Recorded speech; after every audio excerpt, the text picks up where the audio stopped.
In today's video, I'm gonna be showing you how to create stunning AI images using Meta AI on WhatsApp.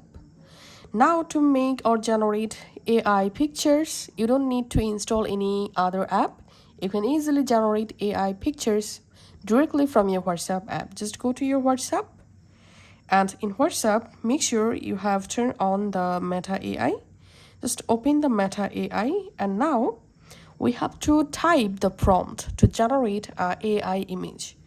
So in my case, I'm just typing this prompt, for example, and let's send the prompt. And we can see the WhatsApp Meta AI is now generating the image according to my prompt. And here we can see the final result. And we can see the image is a good quality image. Once the image generated, you can just go ahead and download the image from here, just like this. Just tap on save, and the image will be saved to your gallery. So that's how you can actually generate stunning AI images using WhatsApp Meta AI.